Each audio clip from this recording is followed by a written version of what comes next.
ጌች አምኜም ተጠምቄም ላትድን ትችላለህ የሚለው ማን ነው? ጌታ ኢየሱስ ክርስቶስ። ጌታ ኢየሱስ ክርስቶስ ነው።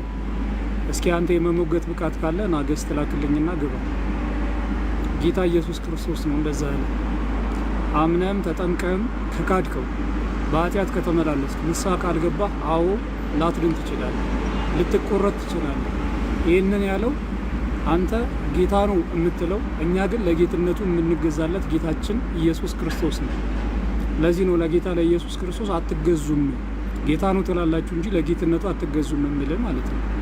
እና ኢየሱስ ጌታ ነው፣ ያ ጌታ ነው ደግሞ ይህንን የተናገረው። ለማንኛውም እስኪ እንስማይ።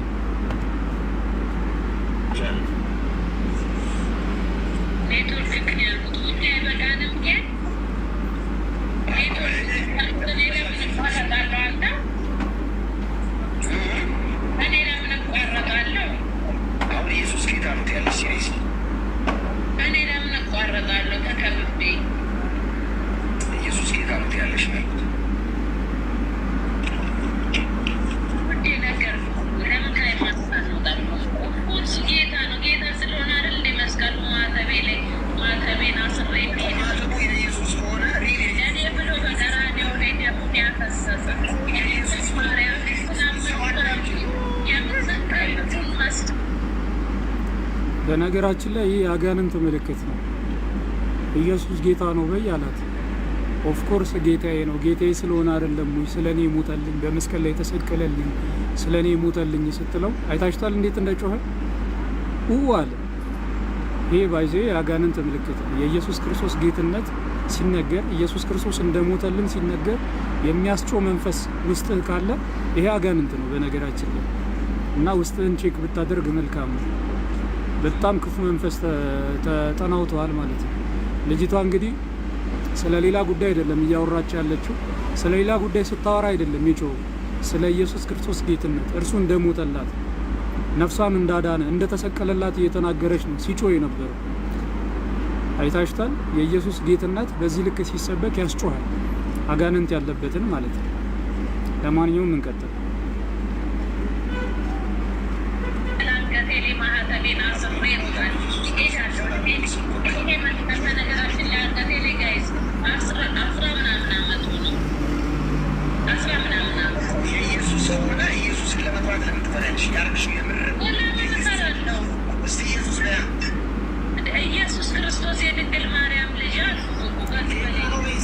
እሺ ሁለት ነገር ልናገር። የመጀመሪያው እህታችን ምን አለች? ጌታዬ ስለሆነ እኮ ነው አንገቴ ላይ ማዕተቡን ያደረግኩት፣ ጌትነቱን ለመመስከር ነው። ይኸው ይህ መስቀል እንኳን አንገቴ ላይ 14 ዓመት አለፈው አለች። ክርስቲያኖች መስቀል ሲያስሩ ለጌጥ አይደለም። በነገራችን ላይ ክርስቲያኖች መስቀል ሲያስሩ ለጌጥ የሚያስሩ አሉ፣ ለማጭበርበርም የሚያስሩ አሉ። እንግዲህ በቅርቡ እንደሰማችሁት ለማጭበርበር እንዲመቸኝ ነው አንገቴ ላይ ማዕተብ የማስረው ያለ ወንድም ነበር። ክርስቲያኖች አንገታቸው ላይ ማዕተብ የሚያስሩት ለማን እንደሚገዙ ለመግለጥ ነው። አንገቱ ላይ ማዕተብ ያሰረ ክርስቲያን ለማን እንደሚገዛ እየተናገረ ነው። ሰው ይሄ ማዕተብ ጀስት ጌጥ ብቻ አይደለም፣ እምነትም አለው። ምን የሚል ኢየሱስ ክርስቶስ ጌታዬ ነው የሚል እምነትም ጭምር ያለው ነው። ስለዚህ ኢየሱስ ክርስቶስ ጌታዬ እንደሆነ ለመስከር ነው አንገቴ ላይ ያሰርኩት እያለችው ምን አለ ታዲያ ኢየሱስ ሲባል ለምን ትፈሪያለሽ? የፕሮቴስታንት ምን ያህል የአእምሮ ጥመት እንዳለባቸው ተመልከቱ። ስለ ኢየሱስ ክርስቶስ እያስተማረችው እየነገረችው ታዲያ ኢየሱስ ማለት ለምን ትፈሪያለሽ ይላል። ይሄ አሁን ምን አይነት የአእምሮ እክል ነው? ምን አይነት የአእምሮ ጤና ችግር ነው? ምን አይነት የልብ መታወር ነው? ምን ያህል የልቦና መደፈን ነው? በጣም ብዙ ፕሮቴስታንት ላይ ነው ያለው። ስለ ኢየሱስ ክርስቶስ እየነገርካቸው ታዲያ ለምን ኢየሱስ ማለት ትፈራለህ ይለዋል። ይሄ እኮ የአእምሮ ችግር ነው የኔ ወንድሞች፣ ታከሙት። ይሄ እኔ በሕክምናም የሚለቅ አይመስለኝም። ጸበል ካልሆነ ጸበል ግቡ። እንደዚህ አይነት የአእምሮ ችግር ያለባቸው ሰዎች አእምሯችሁ ውስጥ ምን እንደምትሰሙ እኔ እንጃ። ሰው ሲናገር አእምሯችሁ ምን እየከረበተ እንደሚሰማ እኔ እንጃ። የሞተልኝ የተሰቀለልኝ ስለኔ ሞተው ለጌትነቱ የምገዛው ኢየሱስ ነው ስትል ምን ኢየሱስ የሚለው ስም እናንተ ጆሮ ውስጥ ሰይጣን የሚለው ነው የሚሰማችሁ? እኔ ምን አይነት ለማንኛውም እሺ እንቀጥል። ታዲያ ኢየሱስ ማለት ለምን ትፈሪያለሽ አላት። እሺ ኢየሱስ ለመጥራት ለምን ትፈሪያለሽ? ያርክሽ የምር ኢየሱስ ክርስቶስ የድንግል ማርያም ልጅ አልኩት እኮ ከዚህ በላይ እንዴ? ኦፍኮርስ ለእኔ ንጉሴ ነው። ጌታ ነው በይ እስኪ አላት። ኦፍኮርስ አዎ ለእኔ ንጉሴ ነው አለች። በይ ካፍሽ አውጥተሽ። አሁን ከምን አውጥታ የተናገረችው?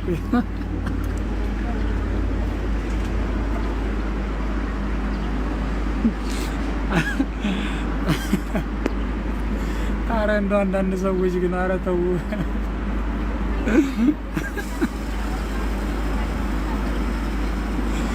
ኦፍኮርስ ንጉሴ ነው አዎ እያለችው ታዲያ በይ ከአንደበትሽ አውጥተሽ። በነገራችን ላይ ከአንደበቷ እንድታወጣው ሳይሆን ከልቧ እንድታወጣው ነው የተፈለገው። ከልቧ እንድታወጣው ይነሲንስ ልቧ ላይ ያለው የኢየሱስ ጌትነት ወጥቶ አንደበቷ ላይ እንዲቀመጥ ነው ይስ የፈለገው ማለት ነው። ለዛ ነው እየመሰከረችለት እንኳን እንዳለመሰከረች አድርጎ የሚናገረው። ይህ ታዲያ ጤነኝነት ነው? እንደው እስኪ ጤነኛ ፕሮቴስታንቶች ካላችሁ፣ አእምሯችሁ የሚሰራ ጤነኛ ፕሮቴስታንቶች ካላችሁ ይህ ጤነኝነት ነው? ኦፍኮርስ አዎ ኢየሱስ ክርስቶስ ንጉሴ ነው እያለች በይ በይ በይ ምን ማለት ነው?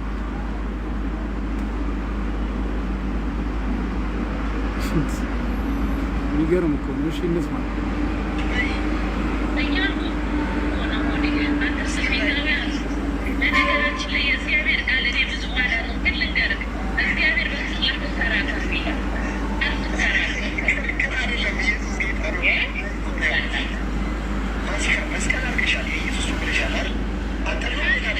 የድንግል ማርያም ልጅ ኢየሱስ ክርስቶስ ለእኔ ብሎ በዚህ ላይ ተሰቀለ።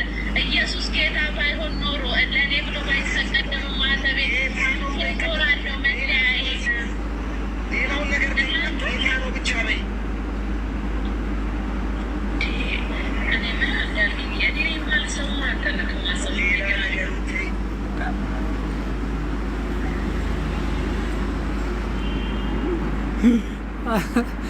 እዚህ ጋር እንዴት እንዳሳቀችኝ የምሬ። እኔ ነኝ የማልሰማው አንተ ነህ የማትሰማው አለችው። ወይኔ ፈጣሪ አይዞሽ እህት አለም። እኔ ነኝ የማልሰማው አንተ ወይ ፈጣሪ አይዞሽ። እሱ ነው የማይሰማው። አብዛኞቹ ልቦናቸው ስለተደፈነ አይሰሙም። በል ይላሉ ስትል ግን አይሰሙም። በል አይሰሙም። ምን አይነት መደንቆር እንደሆነ እግዚአብሔር አምላክ ይወቀው።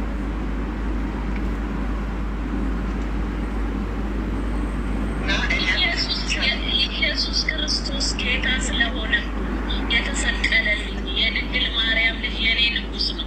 ከጌታም አልፎ ንጉሴ ሆኖ በአደባባይ ተሰቅሎ ይኸው ማህተቤ ለምስክርነት አንገቴ ላይ ይዤ እዞራለሁ። ምስክርነት ለኔ ብሎ በአደባባይ ተሰቅሎ የኔ ጌታ። ከዛን ደግሞ እግዚአብሔር አምላክ ያኑርሽ። እግዚአብሔር አምላክ በእምነትሽ ያጽናሽ። በጣም የሚገርም መልስ በነገራችን ነው። በጣም እጅግ በጣም የሚገርም መልስ ነው ለሰው እየሰጠች ያለች። ኦፍ ኮርስ ጌታዬ ነው የኔ ጌታ። ጌታዬ ስለሆነ አይደል ስለኔ ሞተልኝ? ጌታዬ ስለሆነ አይደል ስለኔ የተሰቀለልኝ? ከጌታም አልፎ ንጉሴ አይደለም? ይሄው ስለሞተልኝ አይደል የእሱን ሞቶልኛል ብዬ ምልክቱን መስቀሉን ባንገት ያስሬ የምመሰክርለት? ይህ ድንቅ ምስክርነት ነው በነገራችን ላይ። ይህ ምስክርነት ግን ለክርስቲያን እንጂ ክርስቲያን ላልሆነ ሰው አይገባም።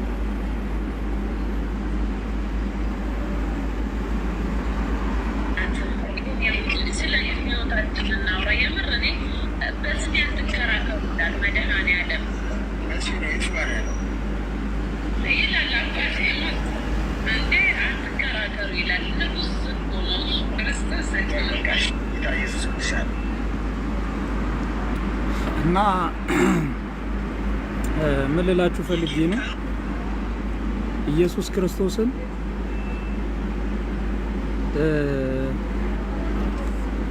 በአንደበታችሁ ብቻ ያስቀመጣችሁ ሰዎች ወደ ልባችሁ አግቡት፣ ወደ ህይወታችሁ አግቡት፣ ወደ ነፍሳችሁ አግቡት። ብዙ ፕሮቴስታንቶች የኢየሱስ ጌትነት እንዳልኩት አንደበታችሁ ላይ ብቻ ነው ያለው፣ ልባችሁ ውስጥ የለም። የምርም አትገዙለትም። ለቃሉ አትገዙ፣ ለትምህርቱ አትገዙ፣ ላስተማሩ ትምህርት አትገዙ፣ ላዘዛችሁ ትእዛዝ አትገዙ። ስለዚህ የኢየሱስ ክርስቶስ ጌትነት አንደበታችሁ ላይ ብቻ ነው ያለው። ጌታ ነው፣ ጌታ ነው፣ ጌታ ነው፣ ጌታ ነው። ጌታ ነው ስላልክ በፍጹም ድህነትን አታገኙ። ጌታ ነው ስላልክም ይገዛል ማለት አይደለም። አንተ ለቃሉ እስካልተገዛህ ድረስ ጌታ ነው ማለት ብቻውን ለኢየሱስ መገዛት አይደለም። ኢየሱስ ጌታ ነው ማለት ለኢየሱስ መገዛት አይደለም። የምርም ኢየሱስ ክርስቶስ ጌታ ከሆነ ቀጥታ ያስተማረውን ትምህርት ተቀበል፣ ቀጥታ ያዘዘን ትእዛዝ ተቀበል፣ ቀጥታ ኑረው ያለህን ህይወት ኑረው። ልክ እንደዚህ የሆነ እብዱሻ የለከፈው ይመስል እብዱሻ የነከሰው ይመስል እንዲህ እየተክለፈለፍክ ዝም ብለህ ስለ ጮክ ምናምን ኢየሱስ ክርስቶስ ጌትነት አምናል ወይ ያድናል ማለት አይደለም። ከማይድኑት መሀል ነው። ኢየሱስ ጌታ ነው እያሉ የማይድኑ አሉ አይደል? መጽሐፍ ቅዱስ ላይ ጌታን ጌታን የሚለኝ ሁሉ የእግዚአብሔርን መንግስት አይወርስም። የእግዚአብሔርን መንግስት ከማይወርሱ ጌታ ነው ባዮች መካከል አትሁኑ። የእግዚአብሔርን መንግስት ከማይወርሱ ጌታ ነው ባዮች መካከል አትሁኑ። ኢየሱስ ጌታ ነው ስትል የእግዚአብሔርን መንግስት ሊያወርስህ የሚችለው እምነት ጀስት ጌታ ነው ማለቱ ብቻ ሳይሆን ለዛ ጌትነት መገዛት ነው። ጌታ ነው ጌታ የሚለኝ ሁሉ የእግዚአብሔርን መንግስት አይወርስም፣ ይልቁንም የአባቴን ትእዛዝ የሚፈጽም እንጂ። የአባቱን ትእዛዝ ፈጽሙ። እግዚአብሔርን ደስ የሚያሰኘውን ነገር አድርጉ።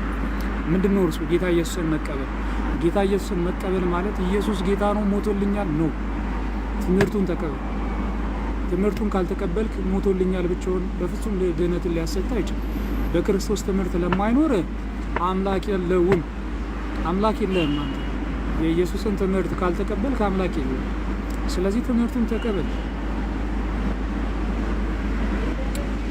መግባት የሚፈልግ ካለ አስገባለሁ። መግባት የሚፈልግ ፕሮቴስታንት በተለይ ካለ አስገባለሁ።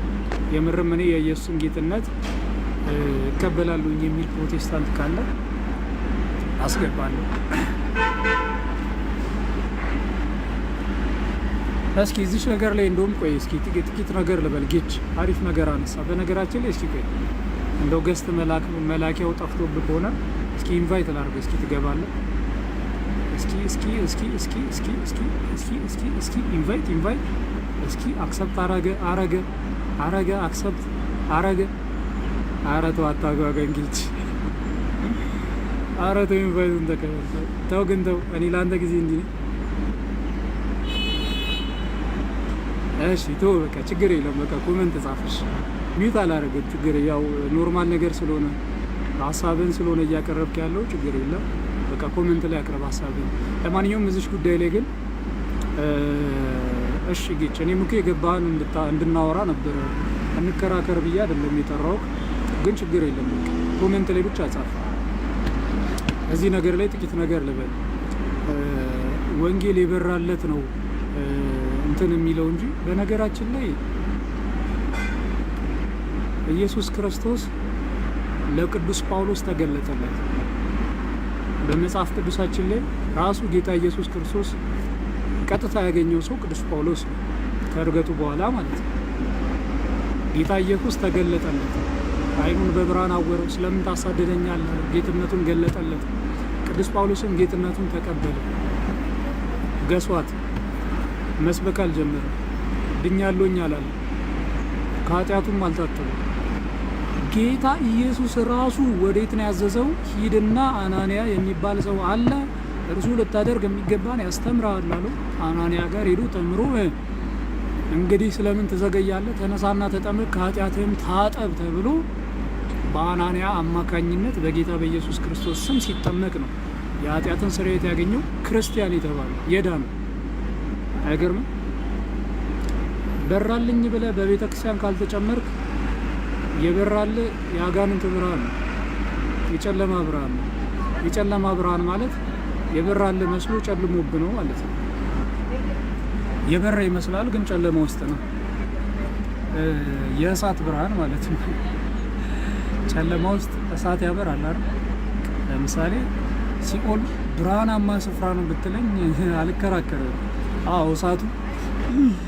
እሳቱ ብርሃን ነው።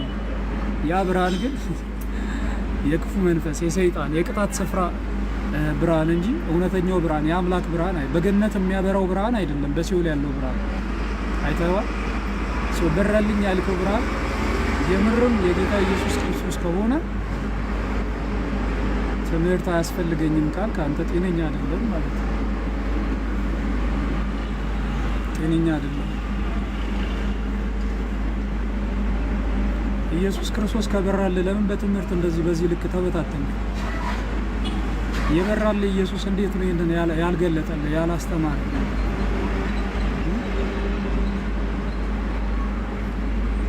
ገስት የሚልክ ሰው ካለ ፕሮቴስታንት ካለ እቀበላለሁ። ገስት የሚልክ ፕሮቴስታንት ካለ እቀበላለሁ። ሲቀጥል ደግሞ እስኪ በራልኝ ብሎ ክርስቲያን የሆነ ከመጽሐፍ ቅዱስ ጌች የምጠቅሰው አለ? እስኪ በራልኝ ብሎ ክርስቲያን የሆነ ከመጽሐፍ ቅዱስ ጥቀስልኝ። በርቶለት ክርስቲያን የሆነ ማለት እንዲሁ በቃ በራልኝ በርቶለት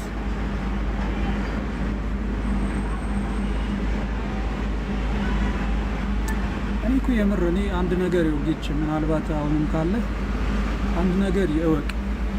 ሰዎችን ክርስቲያን የማድረግ ስልጣን ክርስቶስ ኢየሱስ ሲያርግ የሰጣቸው ሰዎች አሉ። ሐዋርያት ይባላሉ። ሐዋርያትን ጌታ ኢየሱስ ምን አለ? በአብ ወልድ በመንፈስ ቅዱስ ስም እያጠመቃችሁ ያዘዝኳችሁ እንዲፈጽሙ እያስተማራችኋቸው ደቀ መዛሙርቴ አድርጓቸው። ሐዋርያት ናቸው ሰዎችን እያስተማሩ ፕላስ እያጠመቁ የጌታ ደቀ መዝሙር የሚያደርጉት። አይተዋል። ካለ ሐዋርያት በራልኝ ብለ መቻለ ጌታ ኢየሱስ እንደዚህ አይነት ህግ ሰጥቶ የበራለት ክርስቲያን ነው ብሎ የቱ ጋር? በሐዋርያት ተምሮ የተጠመቀ ወደ ሐዋርያት ህብረት የተጨመረ ብቻ ነው ወደ ብርሃን መጣ የሚባለው። በራል እውነትን ነው። ሄዶ ነበር እንዴ መብራት? ምናልባት የቤት መብራት መጥቶ ከሆነ ካና አስኪው ብሮ የስ ይቻላል።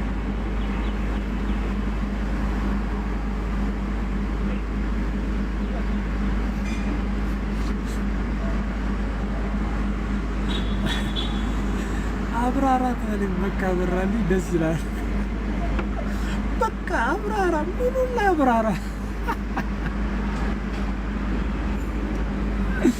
ምኑን ታብራራዋለህ? ደግሞ ያ የታውቀው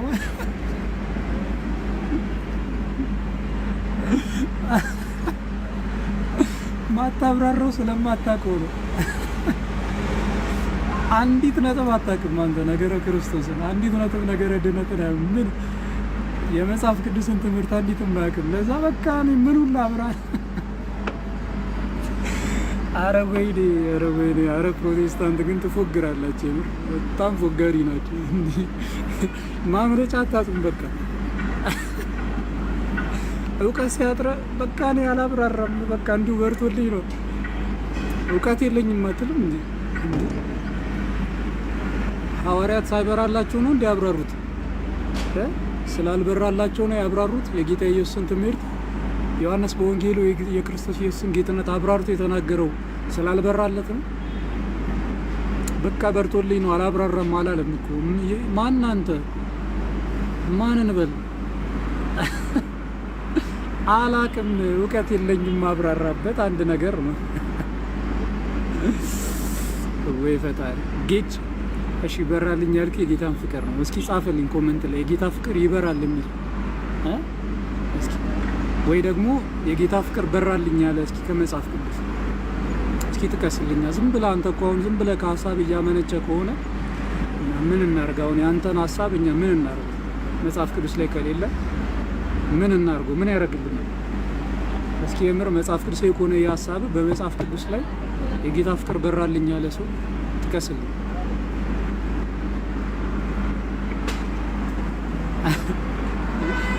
ደግሞ እቺ ነገርም ትመችኛለች። ስለ ኢየሱስ ብቻ ስለ ትሪኒቲ አያገባኝ ሌላ ነገር አጣው። ስለ አብም ስለ መንፈስ ቅዱስም ማውራ አልፈልግም። በቃ መስማ ይሄ እኮ ግልጽ ከአጋንንት እኮ የመጣ እንትን ነው። ግልጽ አጋንንታዊ መንገድ ነው። በነገራችን ስለ ስላሴ እንኳን መስማት አልፈልግም። ስለ ኢየሱስ ብቻ ነው መጽሐፍ የምፈልገው ማለት ግልጽ አጋንንታዊ መንገድ ነው። በነገራችን በጣም በጣም በጣም የሚያሳዝን አጋንንታዊ መንገድ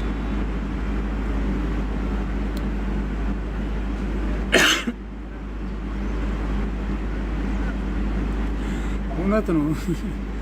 ለማመድም ያበራለት አጋንንት ነው። በርቶለታል እኮ ግን ከአጋንንት ነው። ሲጀመር እኮ መጽሐፍ ቅዱስ ላይም ተጽፏል እኮ አጋንንትም ያበራል። በነገራችን ላይ እንደ ብርሃናዊ መልአክ ራሱን ይለውጣል ተብሎ የለ በቅዱስ ጳውሎስ በቆሮንቶስ ላይ ሰው ያበራል አልመጡ ማለት ነው።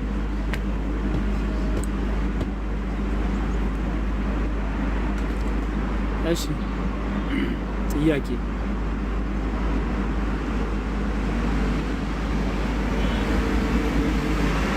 ካቴድራል ለምሮ የሚባለው ልዩነቱስ?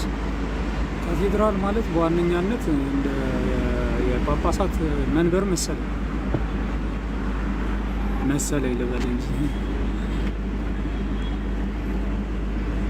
የጳጳሳት መንበር ወይም ደግሞ እነርሱ የሚኖሩበት ስፍራ ማለት ነው።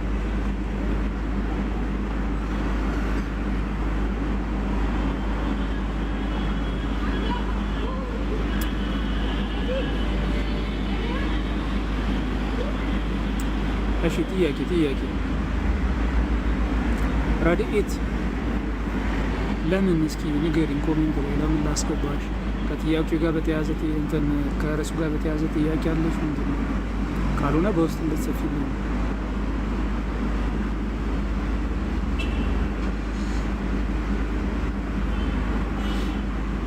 እሺ ጌች አቡ ምጽፎ አይታይህም። ጌታ አባት ሆይ ይህን ከጥበበኞችና ከአስተዋይ ሰውረ ለሕፃናት ስለገለጥክላቸው አመሰግናለሁ ብሎ የሚገርም ነው። በነገራችን ላይ የጥቅስ ራሱ አንተን የሚቃወም ጌች ይህ ጥቅስ አንተን የሚቃወም አይመስልም? እግዚአብሔር አምላክ ለሕፃናት እንደሚገልጥላቸው ታምናለህ? ጥምቀታቸውን ትቀበላለህ? ለምሳሌ ሕፃናት ክፍሉ እያወራ ያለው ስለ ሕፃናት ነው። ትቀበላለህ ይህንን ነገር? እስኪ ንገረኝ።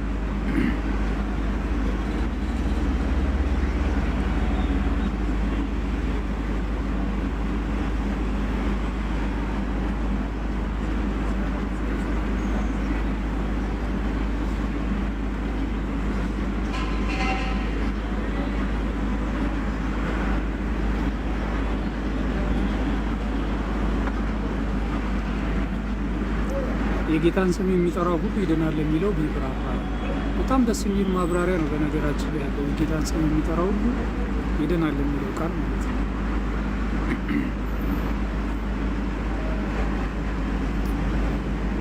ሮሜ ምዕራፍ 10 አይ ቲንክ ምዕራፍ 10 ትክክል።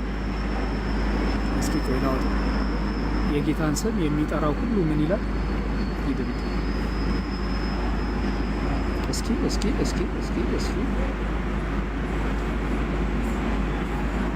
አዎ ልክ እኔ ማለት ነው። እናንተ ሮሜ ምዕራፍ 10 ቁጥር 13 ላይ የጌታን ስም የሚጠራ ሁሉ ምን ይላል አለ? ይድናል። እንግዲህ እንደምታስታውሱት ሌላ ክፍል ላይ ደግሞ ጌታ ኢየሱስ ክርስቶስ ምን ብሏል? ጌታ ጌታ የሚለኝ ሁሉ የእግዚአብሔር መንግስት አይወርስም። እንዴት ነው የሚጠራሩት? የሚጋጩ ነገሮች ናቸው? በፍጹም አይደለም። እንዴት ነው የሚታረቁት ሲባል የጌታን ስም የሚጠራው ሁሉ ይድናል አለ ሮሜ ምዕራፍ 10 ቁጥር 13። እንዲህ ብሎ ግን አይደለም የሚያበቃው። የጌታን ስም ለመጥራት ደግሞ ማመን እንደሚያስፈልግ ይናገራል። ሳታምን የጌታን ስም ብትጠራ አትድንም ማለት ነው። ራሱን የሚናገረው ባይዘ ዝቅ ስትሉ እንግዲህ ያላመኑበት እንዴት አድርጎ ይጠሩታል ይላል። የጌታን ስም ለመጥራት ሲጀመር ማመን አለብህ። ጌትነቱን መቀበል አለብህ። ጌታዬ ነው ብለህ መቀበል አለብህ። ገሷት ጌትነቱን ለመቀበል ደግሞ መብራት ያስፈልጋል አይል ምንድን ነው የሚለው? ባልሰሙትስ እንዴት ያምናሉ? መስማት ላይ ያስፈልጋል ማለት ነው።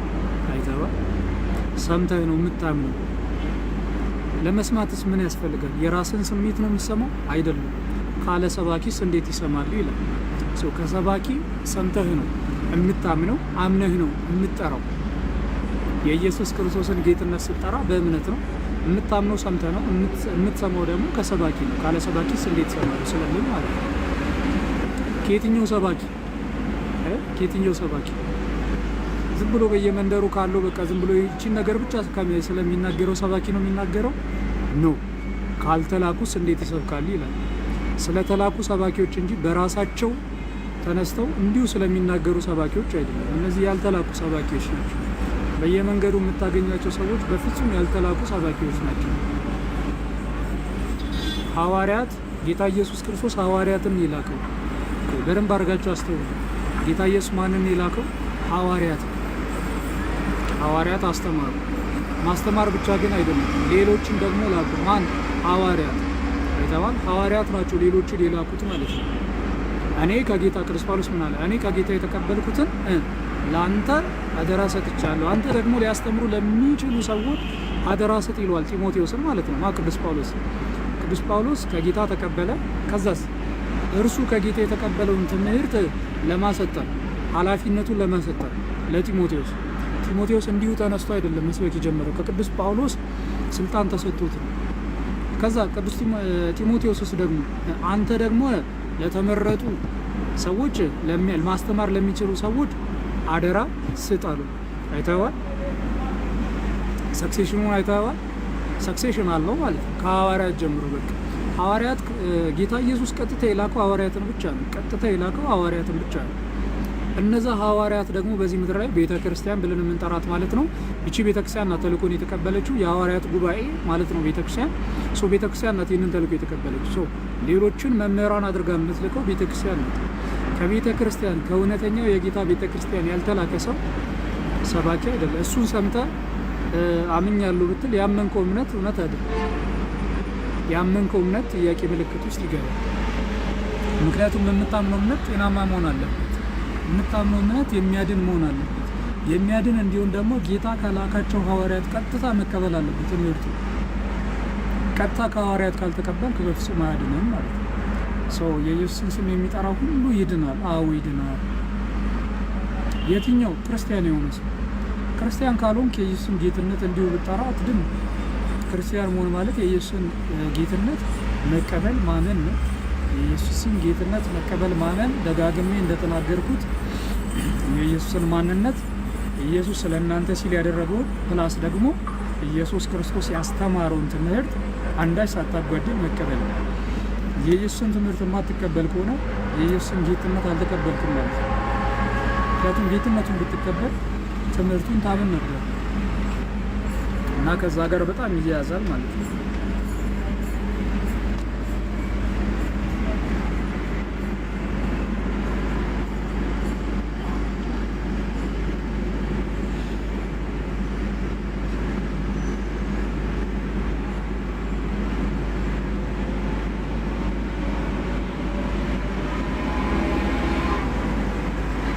ባይዚህ እንዳልኳችሁ ገስት መግባት የሚፈልግ ፕሮቴስታንት ካለ ይቀበላል።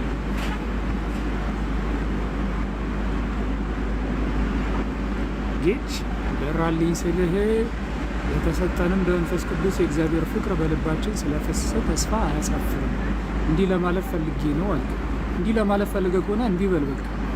እዚህ ጋርም እኮ በራልን አይደለም ያለው። አረ ከያላለውን አትበል።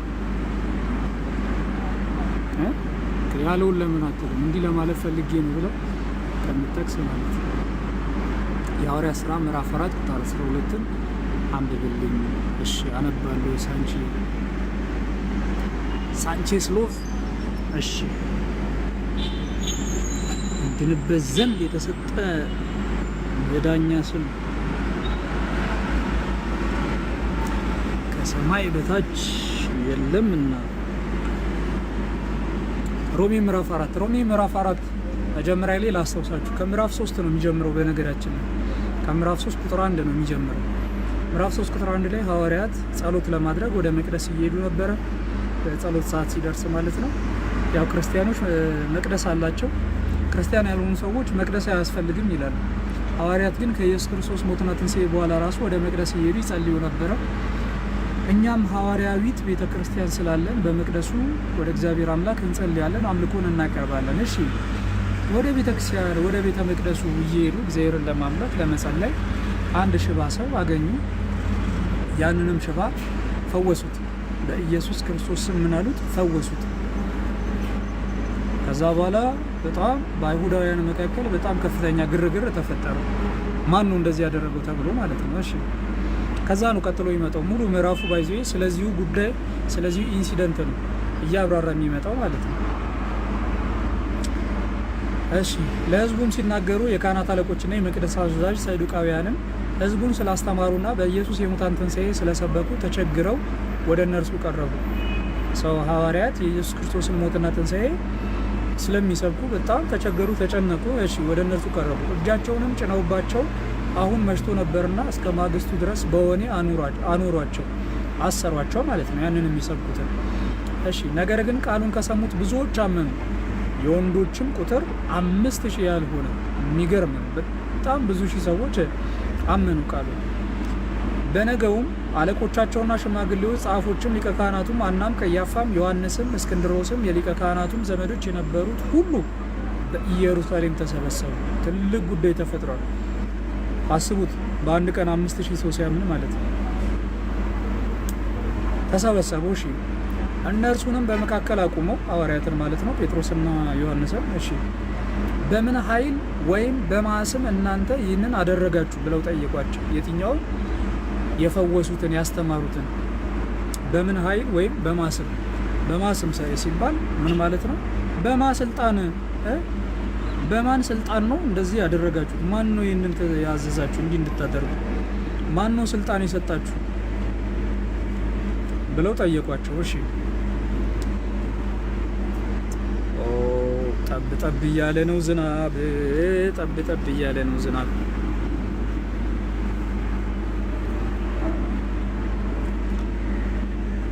እሺ በማስም እናንተ ይህንን አደረጋችሁ ብለው ጠየቋቸው። በዚያን ጊዜም ጴጥሮስ መንፈስ ቅዱስም ተሞልቶም እንዲህ አላቸው፣ እናንተ የሕዝብ አለቆችና ሽማግሌዎች፣ እኛ ዛሬ ለድውዩ ሰው ስለተደረገው መልካም ስራ ይህ በምን እንደዳነ ብንመረመር እናንተ በሰቀላችሁት ማን?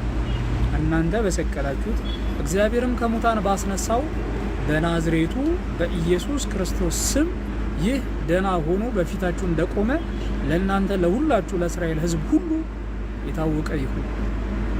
በማስም በማስልጣን ነው ይህ ሽባ ሰው የዳነው በጌታ በኢየሱስ ክርስቶስ። እናንተ በሰቀላችሁት እግዚአብሔር ግን ከሙታን ባስነሳው በጌታ በኢየሱስ ክርስቶስ ስልጣን በፊታችሁ እንደቆመ እናንተም ሁላችሁ ለእስራኤላውያን ሕዝብ ሁሉ የታወቀ ይሁን። ሁላችሁም እወቁ። ይህ ሰው የዳነው በማን ነው አለ? በጌታ በኢየሱስ ክርስቶስ ስም ነው። እሺ እናንተ ግንበኞች የናቃችሁት የማዕዘን ራስ የሆነው ይህ ድንጋይ ነው። እናንተ ግንበኞች ምን ያላችሁት? የናቃችሁት የማዕዘን ራስ ይህ ድንጋይ ነው። መዳንም በሌላ በማንም የለም። አሁን በማን ስልጣን አዳናችሁት አይደል የተባለው? ሲጀመር በሌላ እኮ መዳን የለም። በቃ አንድ መዳኛ ብቻ ነው ያለው። አትጠይቀኝ ነው ማለት። አትጠይቀኝ ስላችሁ ሌላ በማን እንድል ትፈልጋለህ? በኢየሱስ ክርስቶስ ብቻ ነው መዳን ያለው። ስለዚህ ምን አለ? መዳንም በሌላ በማንም የለም፣ እንድንበት ዘንድ የሚገባል ለሰዎች የተሰጠ ስም ከሰማይ በታች ሌላ የለምና። በፍጹም ከሰማይ በታች የተሰጠ ሌላ መዳኛ ስም የለም። ጌታ ኢየሱስ ክርስቶስ ብቻ ነው የሚያድን ስም። የሚያድን ስም የማ ብቻ ነው? የጌታ ኢየሱስ ክርስቶስ ስም ብቻ ነው። አለ ጌታ ኢየሱስ ክርስቶስ መዳን የለም። አለ ኢየሱስ ምን የለም? መዳን የለም። ይህ ሽባም ሰው የዳነው በኢየሱስ ክርስቶስ ነው። ስለዚህ ሐዋርያት ምን አሏቸው? እናንተ በሰቀላችሁት እግዚአብሔር ግን ከሙታን ባስነሳው በእግዚአብሔር ልጅ በኢየሱስ ክርስቶስ ይህ ሰው ደህና ሆኖ በፊታችሁ እንዳለ በእናንተ በሁላችሁ በእስራኤላውያን ዘንድ የታወቀ ይሁን። የትኛውም ቅዱስ ፈውስን ቢያደርግ እንግዲህ ይህንን ፈውስ ያደረገው ጴጥሮስ ነው አይደል? ጴጥሮስ ይህን ፈውስ ያደረገው በማስም ነው? በኢየሱስ ክርስቶስ ስም። ጳውሎስ ቢፈውስ በማስም ነው? በኢየሱስ ክርስቶስ ስም። ዮሐንስ ቢፈውስ በማስም ነው? በኢየሱስ ክርስቶስ ስምና ስልጣን።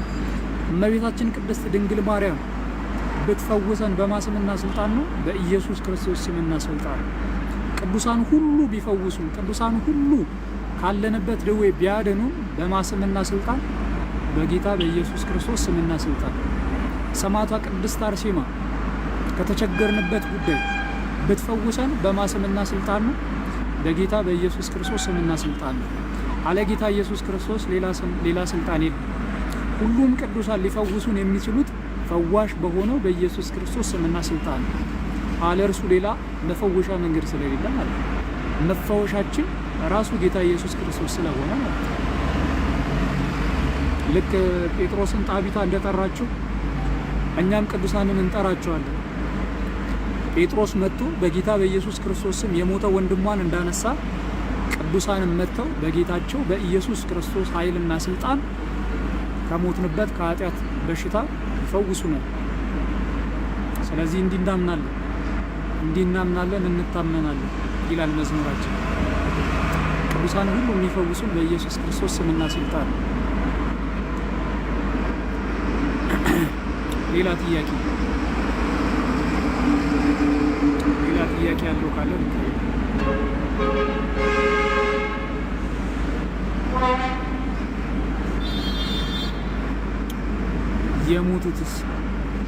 የሞቱት ስትል ከዚህ ምድር የተለዩትን ነው ወይስ በዚህ ምድርም ሆኖ የሞቱትን ነው? ልክ ለምሳሌ በእንፍቅና ያሉ ሰዎችን እኛ ሙታን ነው የምንላቸው። እነሱ አያድኑ፣ ሙታን አያድኑ። በጌታ በኢየሱስ ክርስቶስ ቤተ ክርስቲያን ውስጥ የሌሉ ሁሉ ሙታን ናቸው። ለምሳሌ በእንፍቅና ዓለም ያሉ፣ በፕሮቴስታንቱ ዓለም ያሉ ሙታን ናቸው ብለን እናምናለን። እነሱ አያድኑ፣ ሊያድኑም አይችሉም። ከዚህ ምድር የተለዩትን ሕያዋኑን ካልከኝ ግን ይፈውሳሉ፣ ያድናሉ። አይደለም በአዲስ ኪዳን በጌታ በኢየሱስ ክርስቶስ አምነው የዘላለምን ሕይወት አግኝተው ይቅርና ገና በብሉይ ኪዳን እንኳን ኤልሳ ሞቶ እንኳን ከሞት ይፈውስ ነበር፣ ከሞት ያነሳ ነበር። ሞቶ እንኳን ሰዎችን ከሞት ያነሳ ነበር። አይደለም በአዲስ ኪዳን ማለት ነው። አዎ ይፈውሳል። ምክንያቱም ቀደም እንዳልኩት ወንድሜ በደንብ እንድታስተውል የምፈልገው ነገር ምንድን ነው? ስልጣን የነርሱ አይደለም። አሁን እኮ ጳውሎስ የሚፈውስበት ስልጣን የእርሱ ቢሆን እርሱ ሲኖርና ሳይኖር ብለህ ትጠይቀኛለህ። ስልጣኑ የኢየሱስ ከሆነ ግን ጳውሎስ ሲኖርና ሳይኖር ብሎ ነገር የለም። ጳውሎስ ኖረም አልኖረም ባልኖረበትም በጳውሎስ ስም ይፈውሳል። ልክ ለምሳሌ የጴጥሮስና ጳውሎስን ካስታወስ ጥላቸው ጨርቃቸውን ቆርጠው ለምሳሌ ጨርቃቸውን ቆርጠው ሄደው በዛ በጨርቃቸው ይፈወሱ ነበር። ሐዋርያት ሥራ ላይ ተጽፏል አይደል? በጳውሎስ ሰው በጨርቁ ሲፈወሱ እሱ እኮ እዛ የለም፣ የታመመው ጋር እኮ የለም። ምኑ ነው ያለው? ጨርቁ። ያን ሰው ማን ይፈወሰው? ጌታ ኢየሱስ ክርስቶስ። አይተዋል። ጌታ ኢየሱስ ክርስቶስ በጳውሎስ ጨርቅ በኩል ሄዶ ፈወሰ። ሰው አሁን እነርሱ የት ነው ያሉት አይደለም ጥያቄው። ክርስቶስ ኢየሱስ በእነርሱ ይሰራል አይሰራም ነው? ይሰራል። ክርስቶስ በቅዱሳኑ ሁል ጊዜም ይሰራል። በዚህ ምድር ላይ ሆኑም አልሆኑም ሁል ጊዜም እግዚአብሔር አምላክ በቅዱሳኑ ይሰራል ብለን እናምናለን እኛ ክርስቲያኖች።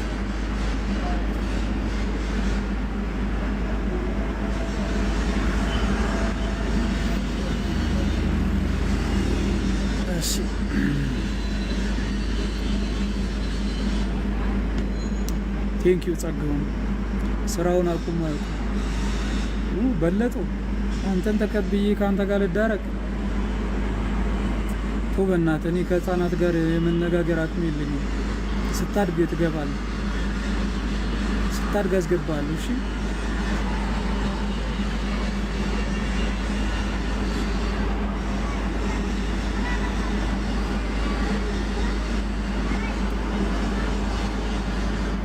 ጥያቄ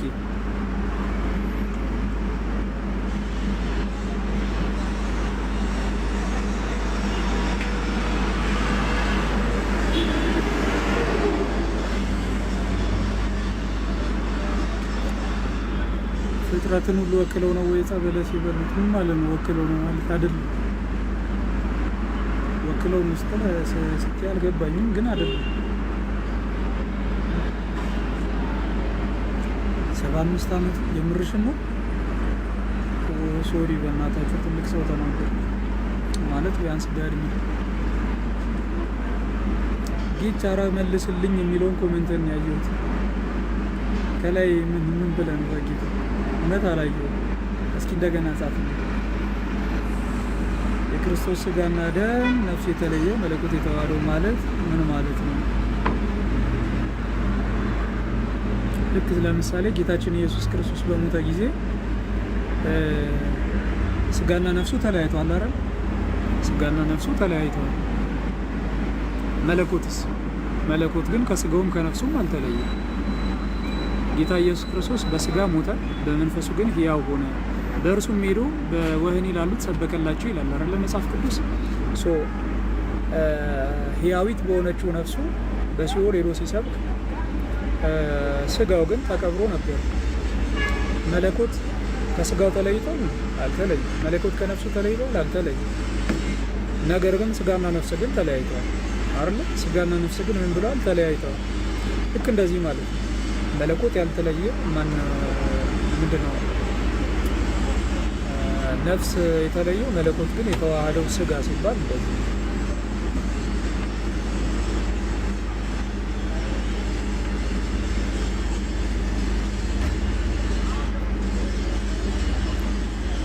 አጋንንቶች ከኢየሱስ ስም ውጪ ይወጣሉ ወይ? አጋንንቶች ከኢየሱስ ስም ውጪ ይወጣሉ ወይ? አጋንንት የሚወጣው በጌታ በኢየሱስ ክርስቶስ ስምና ስልጣን ነው። ካለ ኢየሱስ ክርስቶስ ስምና ስልጣን አጋንንት አይወጣም። ስለ ቅዱሳን እየጠየቀኝ ከሆነ ግን የቅዱሳን ስምና ስልጣናቸው ጌታ ኢየሱስ ነው። ስለዚህ በቅዱሳን ጌታ ተብሎ ይጠራሉ፣ አሁን ይወጣሉ። ለምሳሌ በጳውሎስ ስም ሲባል የጳውሎስ ስም በነገራችን ላይ በእኛ ቤተ ክርስቲያን በመጽሐፍ ቅዱስ አስተምህሮ ማለት ነው ስም ስልጣንን አመልካሽ። መጽሐፍ ቅዱስም በጣም ብዙ ቦታ ላይ አለ ይህ ነገር። ስም ስልጣንን አመልካች ነው። በጳውሎስ ስም ሲባል ጳውሎስ የምትለው 4 ፊደል አለች አይደል? በእሷ ማለት አይደለም። በጳውሎስ ስም ሲባል በጳውሎስ ስልጣን ማለት ነው። የጳውሎስ ስልጣን ማለት ደግሞ ጌታ ኢየሱስ ክርስቶስ የሰጠው ስልጣን ነው። የኢየሱስ ስልጣን ነው ማለት ነው። ሐዋርያት ያላቸው ስልጣን የኢየሱስ ስልጣን ነው። ሐዋርያት ስልጣን አላቸው የላቸውም? አላቸው። ማን የሰጣቸው? ጌታ ኢየሱስ የሰጣቸው። በራሳቸው ስልጣን አላቸው የላቸውም? ጳውሎስ በራሱ ስልጣን ክፉ መንፈስን ያርቃል? አያርቅም። በጳውሎስ ስልጣን ግን ጳውሎስ በተሰጠው በኢየሱስ ስልጣን ግን አጋንንት ይርቃል።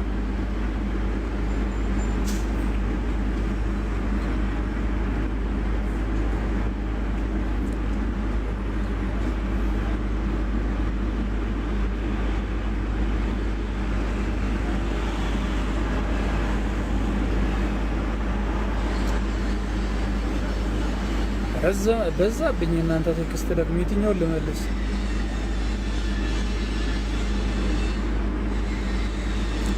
አቡ ጌታችን በሰማይ በስጋው ነው ያለው ወይስ በመለኮቱ? የጌታ ኢየሱስ ሰውነትና መለኮትነት ከተዋሃደ ጀምሮ ተለያይቶ አያውቅም። ከእመቤታችን ከቅድስት ድንግል ማርያም ጌታ ኢየሱስ ከተወለደ ጀምሮ ፍጹም ሰው ፍጹም አምላክ ነው።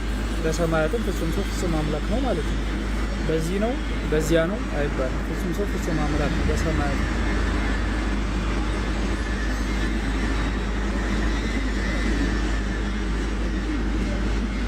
መክብብ 9:1 ጀምሮ አብራራለሁ። እሺ አብራራለሁ።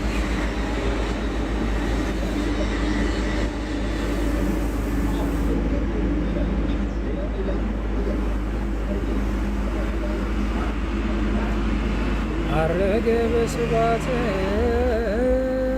አረገ በእልልታ በስብሐት በእልልታ አረገ በእልልታ ሞትን ድል አድርጎ የሰራዊት ጌታ አረገ በእልልታ። ትላንት ነበር አይደለ? እርግጥ እንኳን አደረሳችሁ። በነገራችን ሞትን ድል አድርጎ የሰራዊት ጌታ አረገ በእልልታ። መክብብ ምዕራፍ 9 እሺ።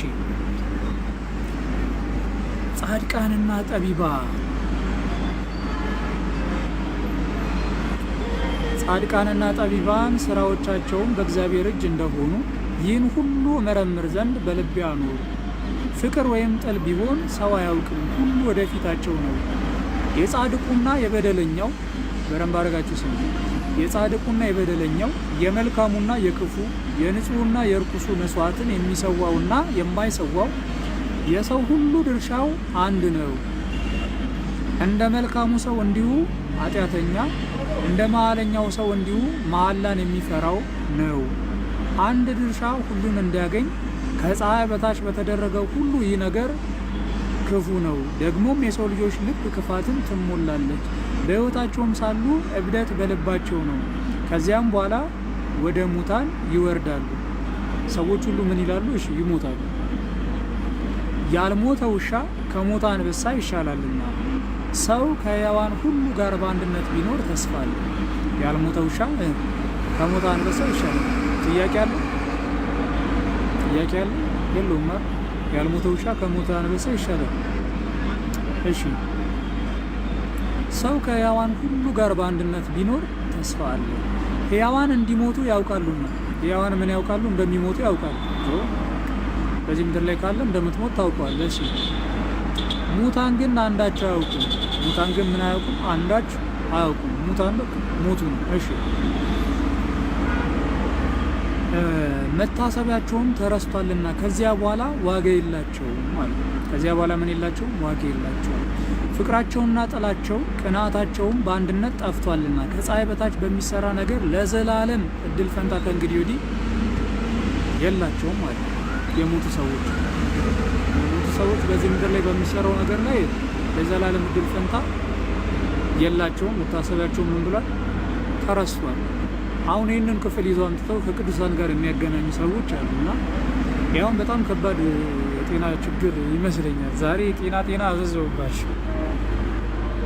በቅድሚያ እየተናገረ ያለው በብሉይ ኪዳን ነው አይደለ? በብሉይ ኪዳን ሰው ከሞተ በኋላ ተስፋ አለው እንዴ? አለው? የለውም። በቃ ተስፋ የለው። የሞተ ሰው በቃ ተስፋ የለውም። እውነት ነው፣ በብሉይ ኪዳን የለውም። ይህንን ነገር ግን ቀጥታ ወደ አዲስ ኪዳን አምጥተህ እስኪ ስመው። ቀጥታ ወደ አዲስ ኪዳን አምጥተህ ስመው። የሞቱ ሰዎች ዋጋ የላቸውም ይባላል በፍጹም። ለምሳሌ ሐዋርያት ሞተዋል፣ ዋጋ የላቸውም ትለኛለህ ደፍረህ? የሞቱ ሰዎች ስራቸው ይከተላቸዋል። የጻድቃን መታሰቢያ ለዘላለም ነው እያለ መጽሐፍ ቅዱስ መታሰቢያቸው ተረስቷል ትለኛለህ? ስሜ በሚነገርበት ሁሉ ስለ እርሷ ደግሞ መታሰቢያ የሆን ዘንድ በሁሉ ስፍራ ስለ ስሟ ይነገራል እየተባለ አይ እሷ ሞታለችና መታሰቢያ ተረስቷል ትለኛለህ? በጌታ በኢየሱስ ክርስቶስ የዘላለምን ሕይወት ስለማግኘት እያወራን ዘላለም ሕያዋን ስለሆኑ የኢየሱስ ክርስቶስ ደም ዋጋቸው ስለሆኑ ሰዎች እያወራን ዋጋ የላቸውም ትለኛለህ? ወደ አዲስ ኪዳን አምጥተህ አትለኝም አይደል? ሰው ይህ ክፍል የአዲስ ኪዳን ቅዱሳንን የሚመለከት አይደለም። የአዲስ ኪዳን ቅዱሳንን የሚመለከት አይደለም።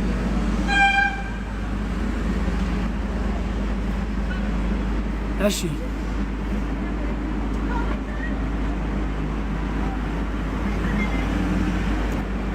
ጥያቄ ይብቃኝ መሰለኝ ተሰዎች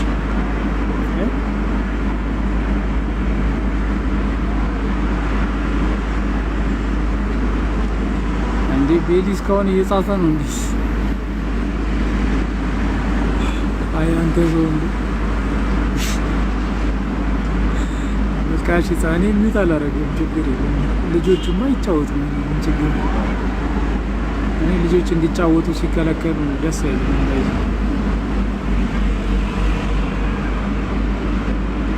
ኖባዲ ከአብሮት ጀርባ ታገኘዋለህ። ከአብሮት ጀርባ አሁ ቤተ መጻሕፍት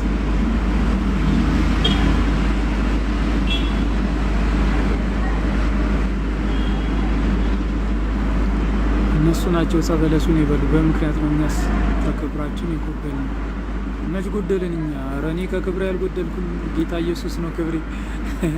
ለማንኛውም እሺ ጥያቄሽን ተረድቻለሁ። ሰዎች ኃጢአትን ስላደረጉ ነው ሞት የነገሰባቸው በብሉይ ኪዳን ማለት ነው። ኃጢአትን ስላደረጉ ሞት ነገሰባቸው ነው የሚለን መጽሐፍ ቅዱስ።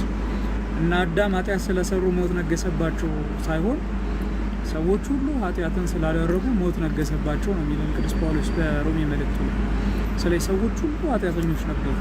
ኃጢአተኞች ስለሆኑ ደግሞ ኃጢአትን ስለሚያደርጉ ሞት ነገሰባቸው። ወደ አዲስ ኪዳን ስንመጣ ጌታ ኢየሱስ ክርስቶስ ኃጢአታችንን ይቅር አለን። ኃጢአታችንን ይቅር ማለት ብቻ ደግሞ አይደለም፣ ከኃጢአት መራቅ የምንችልበትን ደግሞ ጸጋ ሰጠን። ከኃጢአት መራቅ የምንችልበትን እግዚአብሔር ጸጋ ሰጠን። አልነበራቸውም እነሱ ይጸጋ። ስለዚህ ይህንን ጸጋ እግዚአብሔር አምላክ ምን አለን? ሰጠን ማለት ነው። ገላትያን 2 አንብብልኝ። ግባና አንተ አንብብ። ደከመኝ እኔ እንደ ግባና አንብብ ነው እፈቅድልሃለሁ። ጥቅሱ ነው ይጻፍልኝ። ጥቅሱ ነው ይጻፍልኝ ኮሜንት ላይ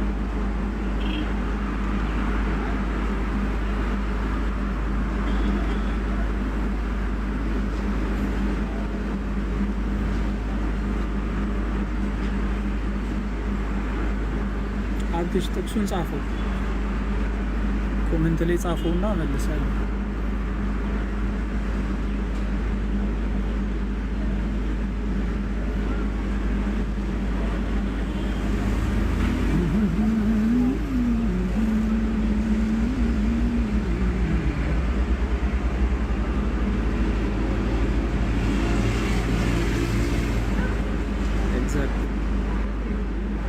They pick only verse that support their false arguments. ሚዩት ላድርገው? ችግር አለው? ይጻፍ። አረ ይጻፍ። በእናታችሁ አያሳዝንም? እስኪ አሁን የሚተነፍስበትን እንደው በቃ የሆነ ብጥላቸው የሚገልጽበትን አቶ እንዲህ ተቸግሮ እኛ ብናግዘው ምን ችግር አለው? ወንድሞቹ አይደለን? እስኪ ይጻፍ። ምን ችግር አለው? ከዱለት እዚህም እዛም ሚዩት እየተደረገ ይችላል። ጻፍ። እሺ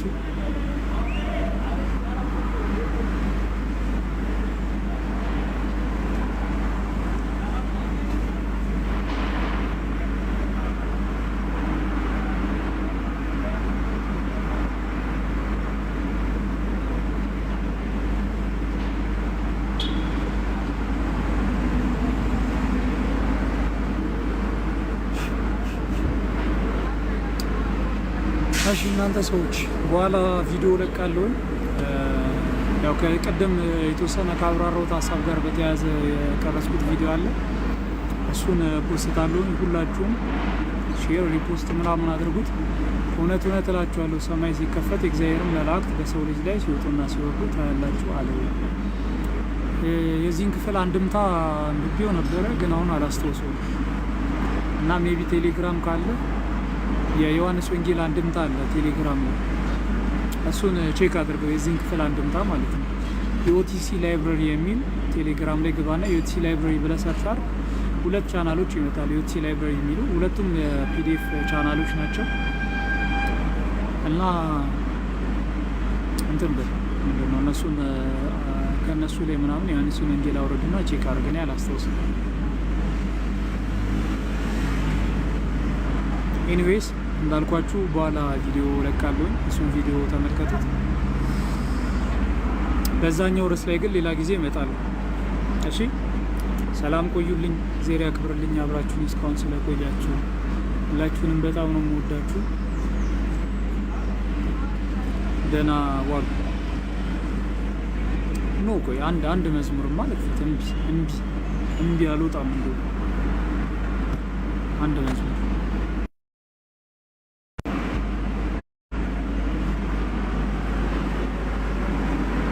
አረገ በስብሐት አረገ በእልልታ በስብሐት በእልልታ አረገ በእልልታ ሞትን ድል አድርጎ የሰራዊት ጌታ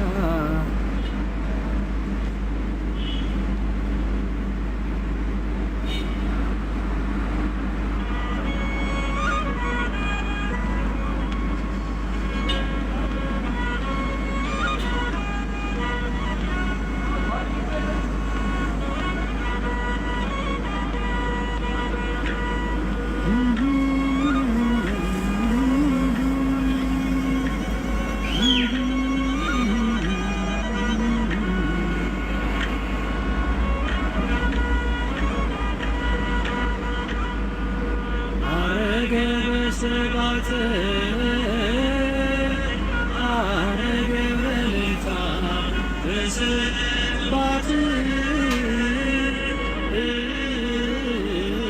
በልልታ አረገ በልልታ። ዝናቡ ባሰ። ይታያችኋል አይታያችሁም? መሰለኝ በስብሐት ዝናቡ ይታያችኋል? አረገ አረገ በልልታ ይታያል አይታይም? መሰለኝ የሰራዊት ጌታ አረገ አረገ በልልታ ሞትን ድል አድርጎ የሰራዊት ጌታ አረገ አረገ በልልታ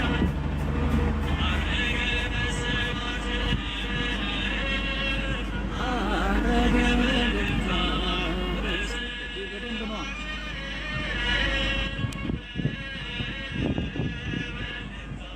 አረገ አረገ በልልታ አረገ በሰማያት ረግጥ ጌታ ኢየሱስ ኢየሱስ ባሰበት አረገ አረገ በልልታ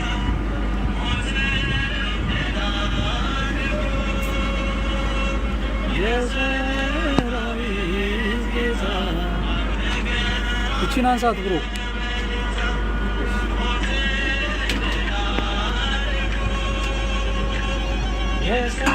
የሰራዊት ጌታ አረገ አረገ በልልታ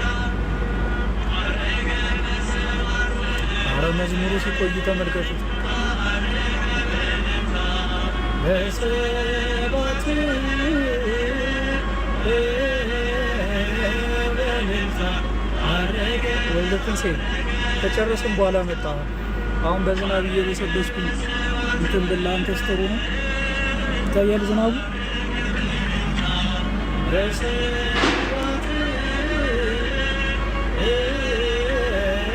በልልታ አረገ አረገ በልልታ ሞትን ድል አድርጎ የሰራዊት ጌታ አረገ አረገ። ሜቢ ግን ውስጥ ገብቼ ሰዎች ከሌሉ እቀበላለሁ ማለት ሰው እንዳልረብሽ ከውስጥ በኩል ሰዎች ከሌሉ ተቀብዬ ምናምን እንትን እላለሁ። እቺ መዝሙር ተለቅና ወደ ውስጥ እገባለሁ። የሰራዊት ጌታ አረገ አረገ በልልታ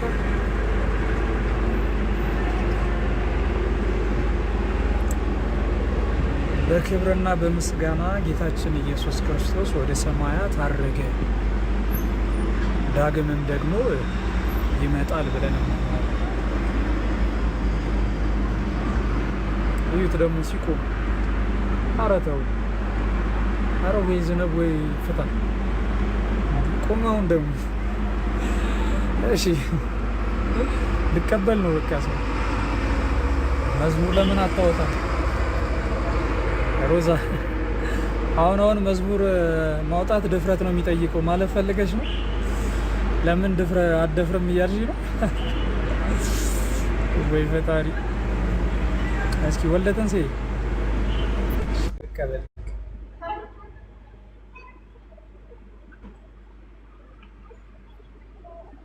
የወልደ ትንሣኤን ጥያቄ ተቀበል ብሎ ነው መሰለኝ እግዚአብሔር ትንሽ ያዛረገው ዝናቡ። ሰላም ነው፣ እንዴት ነህ? ሰላም ብያለሁ። እግዚአብሔር ይመስገን ወንድሜ። ሰላም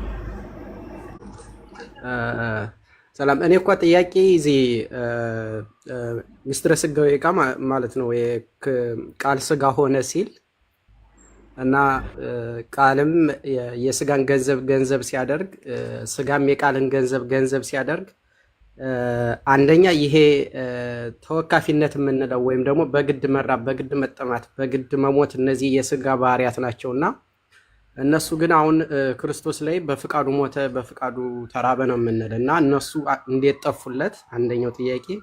ሁለተኛ ደግሞ ይሄ ስጋ ቃልን ገንዘብ ሲያደርግ የቃልን ገንዘብ በተለየ አካሉ ያለውን ገንዘብ ብቻ ነው ገንዘብ የሚያደርግ ወይስ ያው ቃል በህልውና መንፈስ ቅዱስ ህይወቱ አብ ደግሞ ልቡ ነው እና ይገናዘባሉ እና እነዚህን የሚገናዘባቸውንም ነው ስጋ ገንዘብ የሚያደርግ ወይስ ቃል በተለየ አካሉ ያለውን ብቻ ነው ገንዘብ የሚያደርግ ወይስ ስጋ ቃል ከተዋዱ በኋላ ቃል በተለየ አካሉ ያለው ገንዘብ ምንድን ነው? ልክ ማለት አምላክነት ከባሪያ ጋር ተያይዘው ያሉት ማለት ነው። ፈጣሪነት ምናምን እኮ ታዲያ በተለየ አካሉ አይደለም። አብም ወልድም መንፈስ ቅዱስም አንዲት አምላክነት ነው ያለው፣ አንዲት ገዥነት ነው ያለው። ወልድ ተለይቶ በተለየ አካሉ የምንለው አይደለም። ለማንኛውም ምንድነው ስጋ የመለኮትን ገንዘብ ተዋሃደ ስንል የቃልን ገንዘብ ተዋሃደ ስንል የመለኮት ባህሪ ነው። ቃል መለኮታዊ ባህሪ ያለው ነው፣ መለኮታዊ ህልውና ያለው ነው።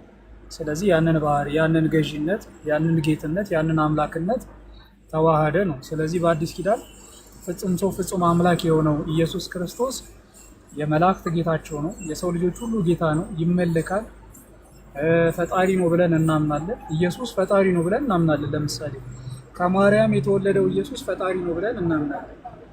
ለምን? የመለኮትን ገንዘብ ገንዘቡ ስላደረገ፣ ሰውነት ራሱ የመለኮትን ገንዘብ ገንዘቡ ስላደረገ ማለት ነው። የመጀመሪያው ጥያቄ ላይ ጠየቀኝ ደግሞ ቃል የስጋን ገንዘብ ገንዘቡ አድርጓል ብለናል አይደል? ገንዘቡ አድርጓል። ገንዘቡ አድርጓል ሲባል ምንን ነው? የሰውነት ባህሪያትን የሰውነት ባህሪያት የሚባሉ የሰውነት ገንዘቦች የሚባሉ አሉ አይደል? መድከም፣ መራብ፣ እንደዚህ የሚባሉት ስጋንም ጭምር የራሱ አድርጓል። ማን? መለኮት። ይህ ኢየሱስ ክርስቶስ በምድር ላይ የምንመለከተው ዘላለማዊ የሆነ አንድ ማንነት ያለው ነው። የኢየሱስ ማንነት ስንት ነው? አንድ ነው። የኢየሱስ አካል አንድ ነው። በደንብ አድርጋችሁ አስተውሉ። የኢየሱስ አካል ስንት ነው? አንድ። ኢየሱስ የተዋህደው ምንድን ነው ሲባል ባህሪ፣ መለኮታዊ ባህሪና ሰዋዊ ባህሪው ወደ አንድነት መጥቷል። ወደ አካል ስንመጣ ግን አካል ስንል ማንነትን ማለታችን ነው፣ ፐርሰንን ማለታችን ነው። መለኮታዊው ዘላለማዊው ማንነት ነው የኢየሱስ ክርስቶስ ማንነት ማለት ነው። ስለዚህ ኢየሱስ ማን ነው ሲባል ከዘላለሙም ያለ አምላክ። ስለዚህ የሰውነትን ገንዘብ ገንዘቡ አድርጓል ሲባል እያንዳንዱ በሰውነት የሚከወኑ ነገሮች ሁሉ መለኮት የሚያደርጋቸው ማለት የመለኮት ገንዘቦች ናቸው፣ የአምላክ ገንዘቦች ናቸው ሆነዋል ማለት ነው። ስለዚህ አምላክ በስጋ ተኛ፣ አምላክ በስጋ እንቀላፋ እንላለን። በፈቃዱ ለምን እንላለን የሚለውን ነገር የተወሰነ ልበል፣ እሱ ስለሆነ የወንድማችንን ጥያቄ ማለት ነው። በፈቃዱ ማለት ምን ማለት ነው? ልክ ለምሳሌ ሞት የሰው ልጆችን ሁሉ የሚገዛ ነው አይደል? በብሉይ ኪዳን የሰው ልጆችን ሁሉ ሞት ይገዛል። ሰዎች ሁሉ ከሞት በታች ናቸው። ኢየሱስ ከሞት በታች ነው? አይደለም። ኢየሱስ ከሞት በታች አይደለም፣ ከሞት በላይ ነው። ስለዚህ በፈቃዱ ነው ነፍሱን የሰጠው እንላለን። ለምን? ምክንያቱም ጌታ ኢየሱስ ክርስቶስ በራሱ ነፍስ ላይ ስልጣን ያለው ብቸኛ አካል ስለሆነ። በራሱ ነፍስ ላይ ስልጣን ያለው አካል አለ? የለም። የራሱን ነፍስ እንዳይሞት የማድረግ ስልጣን ያለው ኢየሱስ ግን አለው። ለምን? ምክንያቱም ኢየሱስ ሰው ብቻ አይደለም፣ መለኮታዊ ስልጣን ያለው አካል ነው። ስለዚህ ነፍሴን በፈቃዴ እሰጣለሁኝ አለ። ነፍሴን በፈቃዴ አኖራለሁ፣ ነፍሴን በፈቃዴ እሰጣለሁኝ አለ። ሰው እንደዚህ የተናገረበት ምክንያት መለኮትን የተዋሃደ መለኮታዊ ስልጣን ስላለው ነው። በፈቃዱ የሆነበት ምክንያት ምንድን ነው? ማንም ሊያስገድደው የሚችል ሌላ አካል ስለሌለ ነው። እና ከዛ አንጻር የተነገረ ነው። ከተዋህዶ ጋር በተያያዘ የሁለት መምህራንን ዩቲዩብ ልጋብዝ። የመጀመሪያው የወንድማችን እዚሁ ላይ የምናውቀው የመምህር ዮሐንስ ጌታቸው እዚሁ ላይ የምናውቀው ወንድማችን ነው። ስለ ተዋህዶ በጣም ብዙ ማብራሪያ ትምህርት ሰጥቷል እና እሱን ቼክ ብታደርግ። ሁለተኛ ደግሞ ስማቸው ጠፋኝ፣ ሀይሚ።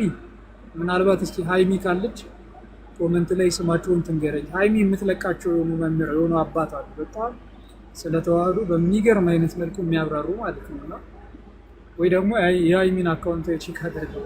ለማንኛውም ግን እንደዛ ነው ወልደ ትንሣኤ።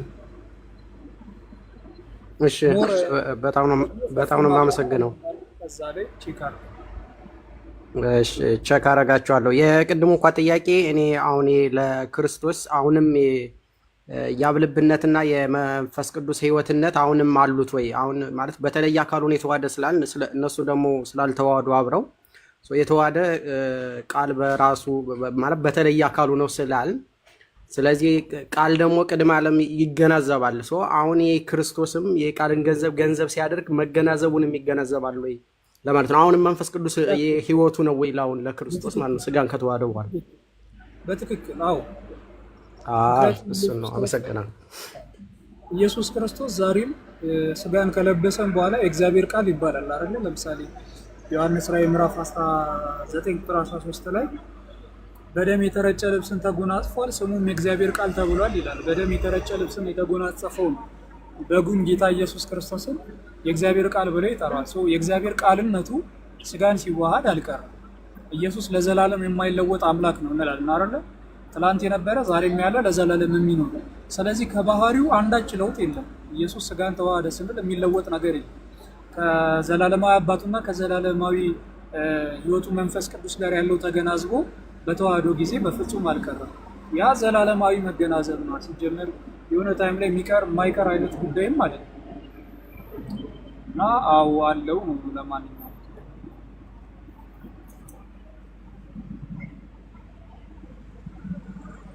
እግዚአብሔር ይስጥልኝ። አመሰግናለሁ።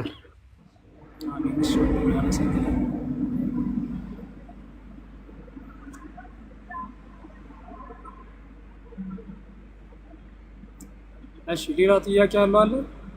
ዝናቡ ቆመ። በነገራችን ላይ ይገርማቸዋል። ዝናቡ ቆመ። ጥያቄ ያለው ኮሜንት ላይ የሚያስቀምጡ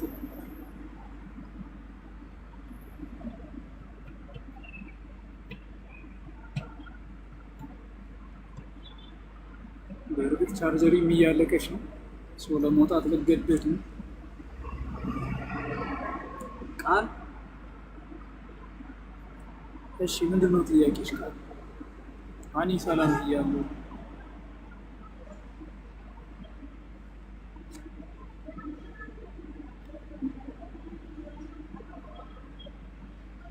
ምንድነው ጥያቄሽ?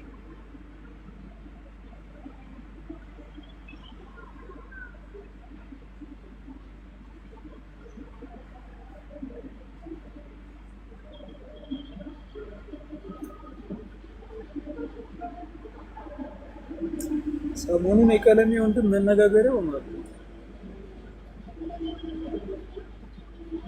ኧረ ግን የምር ግን ያሰማው ነገር እንዲህ አሁን እሱ ነው ብሎ ያሰማን ድምፁ ምናምን እንዳለ ሆኖ ያው ሐሰትነቱ ማለት ነው እንዳለ ሆኖ ምናልባት ግን የምርም እንደዛ የሚባል ሰው ሞቶ ከሆነ እዛ ሰው ላይ መቀለድ እንዳይሆን ግን ፈራው። የዚህን ሰውዬ የአእምሮ ህሙምነት እንዳለ ሆኖ የምርም ያ ሰው ግን አርፎ ከሆነ እዛ ሰው ላይ የቀለድን እንዳይሆን ፈራው።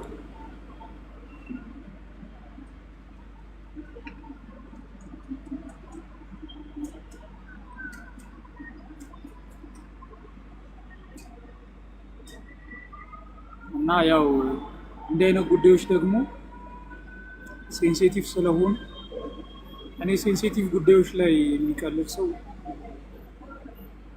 አልወድም ትላለች። አሁን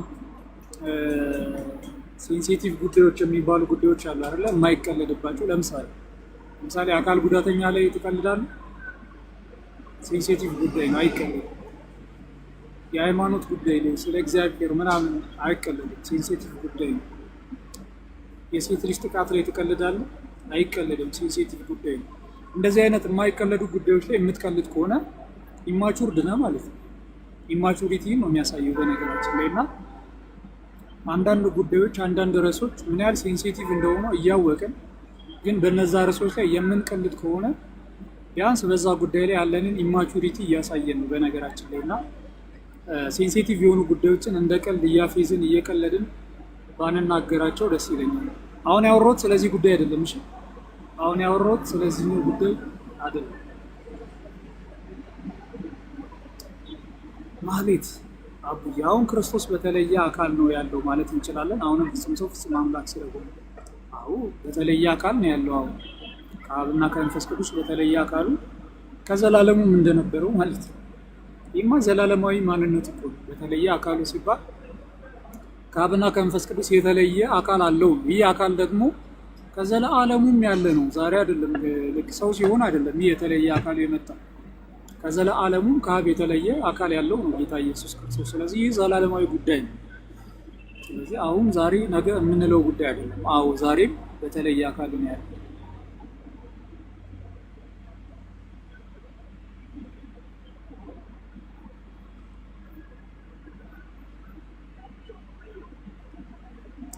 ሰውየው በሕይወት አለ አይደል?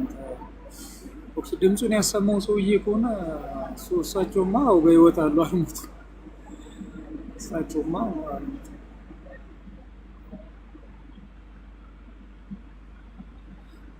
እንዳልኳችሁ ቅድም ያወራሁት ስለዚህ ጉዳይ አይደለም፣ ሌሎችም ጉዳዮች ላይ ነው። በቃ ሴንሲቲቭ የሆኑ ጉዳዮች ላይ የሚቀልዱ ሰዎች አሉና እሱን አስመልክቶ ነው ያወራሁት እንጂ ስለዚህ ሰውዬ አይደለም።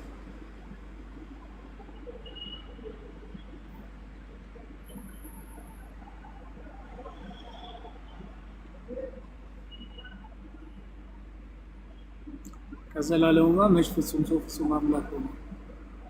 ፍጹም ሰው ፍጹም አምላክማ አልሆነም። ከዘላለሙ ግን ከዘላለሙም የተለየ አካል አለው ነው ያልኩት። ከዘላለሙም የተለየ አካል አለው። ያ ከዘላለሙም የተለየ አካል ዛሬም አለ ነው። ምንድነው ልዩ ነገር ሲባል ያ ከዘላለሙም ያለው የተለየ አካል ዛሬ ላይ ፍጹም ሰው ፍጹም አምላክ ነው። ሰውነትንም ደግሞ የራሱ አድርጓል። ያ ከዘላለሙም የተለየው አካል ዛሬ ላይ ሰውነትንም የራሱ ገንዘብ አድርጎ ፍጹም ሰው ፍጹም አምላክ ሆኖ ነገር ግን ለዘላለም ከአብ እና ከመንፈስ ቅዱስ በተለየ አካሉ የሚኖር ነው።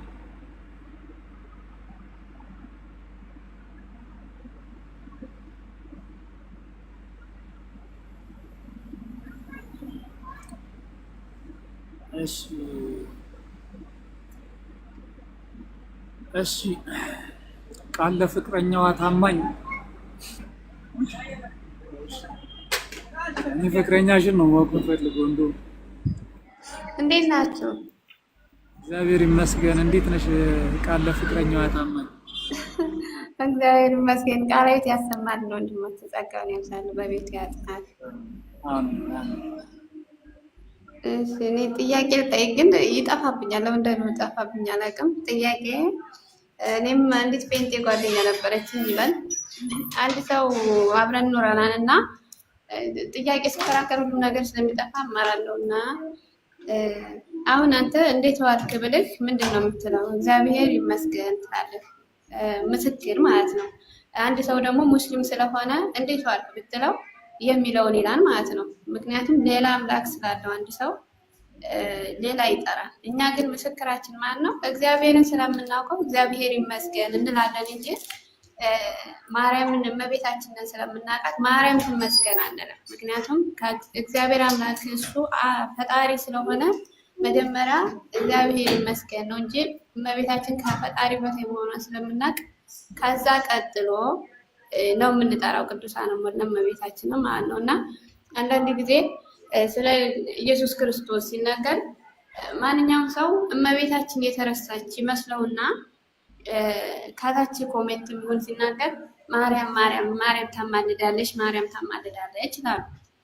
ግን እመቤታችን እኮ አልተረሳችም። ማርያም ታማልዳለች የምንለው እኛ እግዚአብሔር ይመስገን ብለን ማርያም ታማልዳለች ብንል አሰብነው። ግን አንዳንድ ጊዜ ኢየሱስ ጌታ ነው፣ ኢየሱስ ጌታ በል፣ ኢየሱስ እኮ እንደዚህ ነው ይላሉ። ከኦርቶዶክስ ወጥተው ለራሱ ኦርቶዶክስ እውነተኛ ትምህርት ታስተምራለች ብለው ሲያበቁ ከዛ ደግሞ ኢየሱስን አታውቅም ይላሉ። እንግዲህ አስባችሁታል።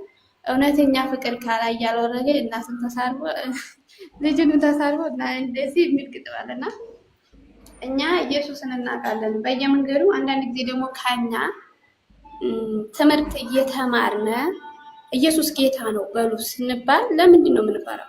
ኢየሱስ ጌታ ነው፣ የጌቶች ጌታ ነው ብለን ለምን መልሱን አንመልስም? ወይስ ኢየሱስ ጌታ ነው ሲባል የሚቆረጥ ነገር አለ? ያኔ ፊደሉ አሁን እነሱ ፊደሉ ሲጽፉ ለራሱ እውነት ትክክል አይጽፉም። ለምን አይጽፉም? የእኛ ኢየሱስ ክርስቶስ ብለን ስንጽፍና እነሱ ኢየሱስ ብለው ሲጽፉ እና ትባላለች። ስለዚህ እኛ ኢየሱስ እናውቀዋለን። በምንድን ነው የምናውቀው? እግዚአብሔር ይመስገን ብለን ደግሞ ያመነ የተጠመቀ ይድናል ተብሎ ተጠምቀነ ንስሐ እየገባን ብዙ ነገር እያልን፣ ስለዚህ ሁላችንም በአፍ ሳይሆን በተግባር አሁን ብዙ ቲክቶከሮች አሁን ወደዚህ እየተማሩ ነው። ግን አሁን ሲጠየቁ በጣም ግርግር የሚንገረንትን ማለት በጣም እንትን ይለናል። ለምንድን ይሄ ነገር ይሆናል? እና ይሄ ጥያቄ እንዴት ይሆናል ብሎ እንትናል እና ብዙዎቹ ይህን ነገር ብናደርግ ጥያቄ የሚሆንብን ነገር ይሄ ነው። እሺ በመጀመሪያ አንድ ነገር ማወቅ የሚያስፈልገው ነገር ምንድን ነው? የኢየሱስ ጌትነት የኢየሱስን ጌትነት መመስከር ያው የሚያስፈራ ነገር እስኪ የሚፈራ ኢየሱስ ክርስቶስ ጌታ ነው ለማለት የሚፈራ እስኪ ዶኩመንት እኔ እፈራለሁ የሚል ክርስቲያን ካለ አለ? ኢየሱስ ክርስቶስ ጌታ እንደሆነ ለመመስከር የሚፈራ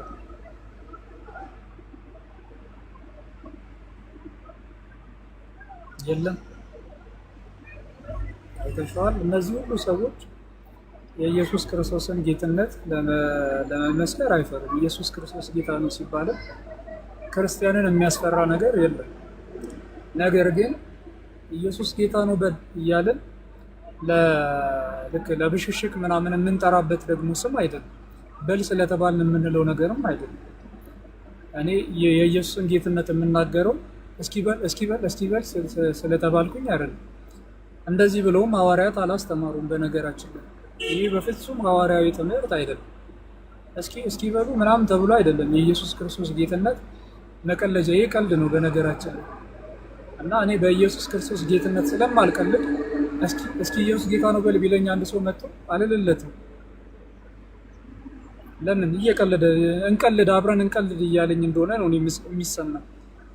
ለእኔ የኢየሱስ ክርስቶስ ጌትነት ህይወት ነው። ለእኔ የኢየሱስ ክርስቶስ ጌትነት ጸሎቴ ነው። ጌታ ኢየሱስ ወይ ብዬ የምጸልይበት ጸሎቴ እንጂ ከዛ ሰው ጋር የምቀላለድበት አይደለም። ኢየሱስ ጌታ ነው በል እስኪ እሺ ብዬ ኢየሱስ ጌታ ነው ምናምን እያልኩኝ የምጫወትበት እንትን አይደለም። ስለዚህ ኢየሱስ ጌታ ነው በል ስባል በተለይ ደግሞ ያለኝ ፕሮቴስታንት ከሆነ በጌታ በኢየሱስ ክርስቶስ ጌትነት የማያምን ሰው ከሆነ ጌታ ነው በል እያለኝ ያለው እኔ ለእርሱ ብዬ አልልለትም። የኢየሱስ ክርስቶስን ጌትነት ለእነርሱ ብለን አንልላቸው።